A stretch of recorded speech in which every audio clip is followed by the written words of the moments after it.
Hai, sahabat YT Moba. Apa kabar kalian semua? Semoga kalian semua dalam keadaan sehat. Amin. Sebelum melanjutkan ke ceritanya, jangan lupa tinggalkan like, komen, dan subscribe. Karena dengan like dan komentar kalian, yang semakin membuat admin semangat mengupload lanjutan ceritanya.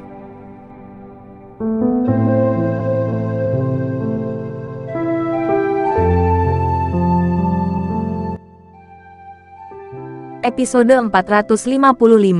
Kisah Ariel anak bos besar yang berpura-pura culun. Selama jeda Aldi, Samsir tidak berbicara, tetapi memilih untuk mendengarkan dengan tenang. Pertama, terus bantu kakakku. Tapi setelah aku menjadi kepala keluarga, kamu tidak harus berharap untuk tinggal di keluarga Wibowo.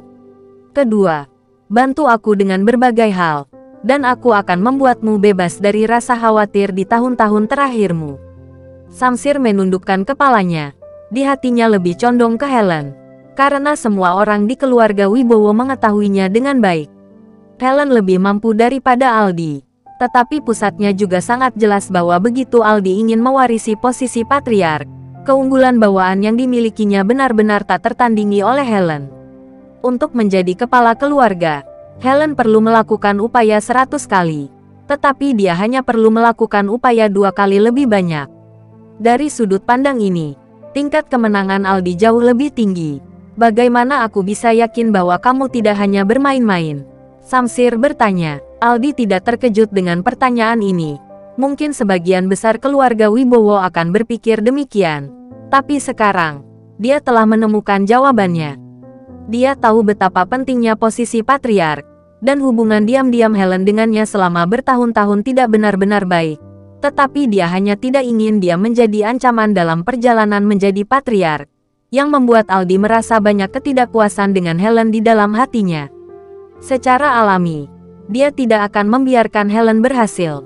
Janji lisan tidak ada artinya bagimu.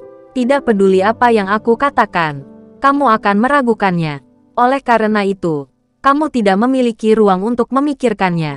Pilihan ada di depanmu. Itu tergantung siapa yang ingin kamu percayai, kata Aldi sambil tersenyum. Orang seperti Samsir memiliki musuh yang tak terhitung jumlahnya. Begitu dia benar-benar tua dan tidak bisa bergerak.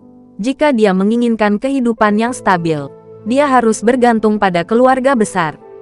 Tidak ada keraguan bahwa keluarga Wibowo dapat memberinya stabilitas di masa depan. Tetapi jika meninggalkan keluarga Wibowo, dia tidak dapat membayangkan berapa banyak orang yang akan mengejarnya dan membunuhnya.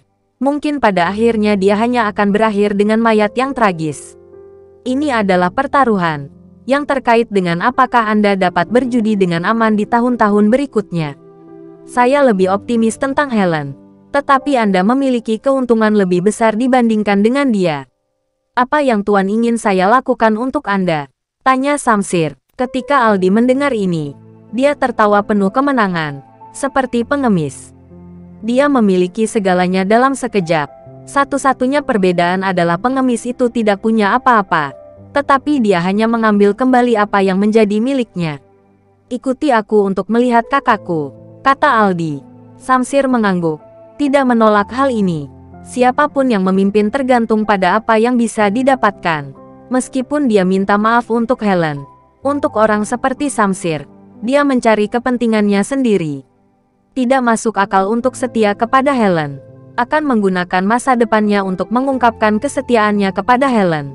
Ketika Aldi pergi dan kembali dengan Samsir di sisinya, Helen tahu apa yang terjadi tanpa dia minta.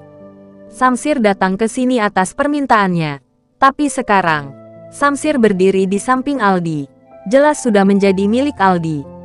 Samsir, pengkhianatanmu cukup menyenangkan, kata Helen dingin. Nona, ini juga langkah yang tidak berdaya. Tuan muda ingin menjadi kepala keluarga. Ini adalah fakta yang tidak dapat diubah oleh siapapun, kata Samsir. Helen menggertakkan giginya dengan enggan, merencanakan selama bertahun-tahun. Bagaimana mungkin perubahan pikiran Aldi yang tiba-tiba menyebabkan semuanya berubah? Dia tidak akan pernah membiarkan hal seperti itu terjadi. Saudaraku yang baik, saya sia-sia telah memperlakukanmu dengan baik selama bertahun-tahun. Sekarang kamu ingin mengambil sesuatu dari saudaramu, kata Helen kepada Aldi. Kakak, apakah kamu tidak tahu mengapa kamu begitu baik padaku? Aku tidak menyadarinya sebelumnya. Tapi sekarang, aku tahu semua alasannya. Jadi kamu tidak perlu munafik lagi, kata Aldi dengan nada senyum mengejek. Helen menarik napas dalam-dalam dan berkata, saya harap kamu tidak mengecewakan ayah. Dan saya tidak akan ikut campur dalam masalah ini lagi. Lagi pula, kita bersaudara. Dan saya tidak ingin masalah ini berkembang menjadi titik hidup dan mati.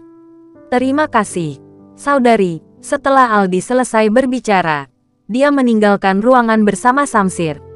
Di desa, ketika Ariel tiba di rumah Randi, Randi memberitahunya situasi terkini. Sekarang masih ada 2 keluarga yang belum bermukim, dan hampir seluruh orang di desa sudah masuk dalam rencana Ariel. Tuan Ariel, jangan khawatir.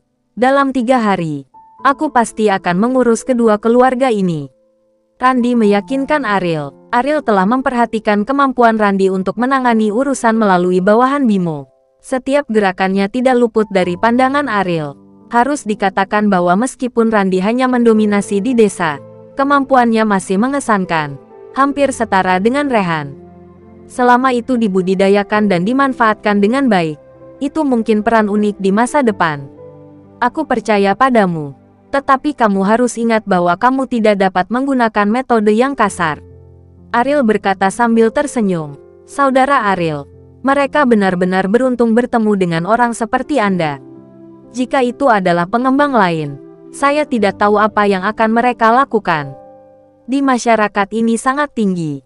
Setelah masalah ini, situasinya dapat dengan mudah menjadi sangat serius. Tujuan Ariel dalam mengembangkan desa adalah untuk meningkatkan pengaruh LKK Teknosains di Bandung. Jika ada berita negatif, masalah ini tidak akan sebanding dengan tiangnya. Saat ini, anak buah Randi bergegas masuk ke kamar.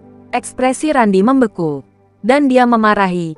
Tidakkah kamu melihat bahwa saudara Ariel dan aku sedang mendiskusikan sesuatu? Cepat keluar dari sini. Apakah kamu ceroboh, dan kamu tidak dapat melakukan sesuatu dengan bijak? Bawahan itu berharap dia akan melakukannya, tetapi masalah itu harus dilaporkan. Dan dia berkata, saudara Ariel, seseorang ingin bertemu dengan Anda, dan juga seorang wanita cantik. Randi diam-diam melirik Ariel. Ternyata itu adalah urusan Renda saudara Ariel. Itu bukan sesuatu yang bisa dia lakukan. Ariel mengerutkan kening. Wanita cantik.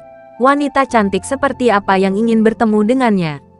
Apakah itu Melissa? Tidak mungkin. Dia harus tahu mengapa dia datang ke desa. Dan dia pasti tidak akan datang ke desa untuk mencarinya tanpa alasan. Bawa masuk, kata Ariel. Ya, setelah menerima pesanan, bawahan itu segera berlari keluar. Saat ini, seorang wanita berbaju putih berdiri di luar pintu, menarik perhatian banyak orang. Bahkan banyak wanita yang memandanginya dengan obsesif.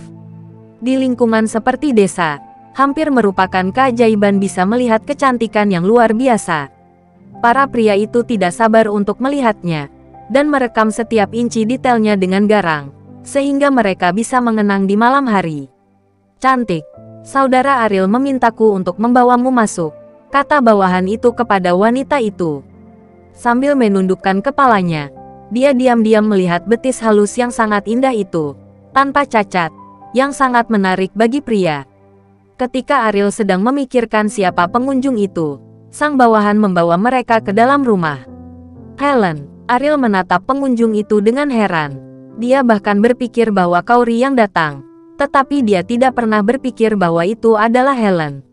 Helen sangat muak dengan lingkungan desa, dan bahkan ketika orang-orang itu menatapnya, itu akan membuatnya merasa sangat jijik, karena dia merasa dirinya mulia. Orang-orang ini bahkan tidak memenuhi syarat untuk melihatnya. Tapi dalam situasi saat ini, dia harus menemui Ariel. Dari segi performa, dia lebih baik dari Aldi. Tapi apa gunanya? Keunggulan Aldi sebagai laki-laki bisa membuat semua penampilannya pucat. Siapa yang peduli seberapa mampu seorang wanita? Apakah kamu punya waktu? Aku ingin mengobrol denganmu. Ariel tersenyum tipis. Meskipun dia tidak bisa menebak mengapa Helen datang ke sini menemuinya, dia bisa yakin bahwa masalah itu pasti terkait dengan Aldi. Ya, kata Ariel. Ruangan menjadi sunyi. Dan Randi, yang sudah menonton, tidak menyadari bahwa dia harus meninggalkan tempat kejadian sama sekali. Ada banyak keraguan dan keingintahuan di sekitarnya. Tetapi wanita-wanita itu bahkan tidak bisa dibandingkan dengan jari kaki Helen. Ini adalah kecantikan tertinggi yang bisa membuat pria bermimpi. Ariel batuk 2 kali dan berkata kepada Randy yang linglung, "Randy, apakah kamu tidak akan melakukan sesuatu?" Meskipun dia mendengar kata-kata Ariel di telinganya, Randy, yang bingung, masih tidak mengerti apa yang dia maksud. "Saudara Ariel, apa yang akan saya lakukan?" Randy bertanya. Ariel tidak bisa berkata apa-apa. Apakah pria ini pernah melihat seorang wanita? Untuk melihat Helen bahkan kehilangan jiwanya. Meski Helen memang sangat cantik, menurut Ariel, pesonanya tidak begitu bagus. "Yang harus kamu lakukan adalah keluar sekarang," kata Ariel, bersambung.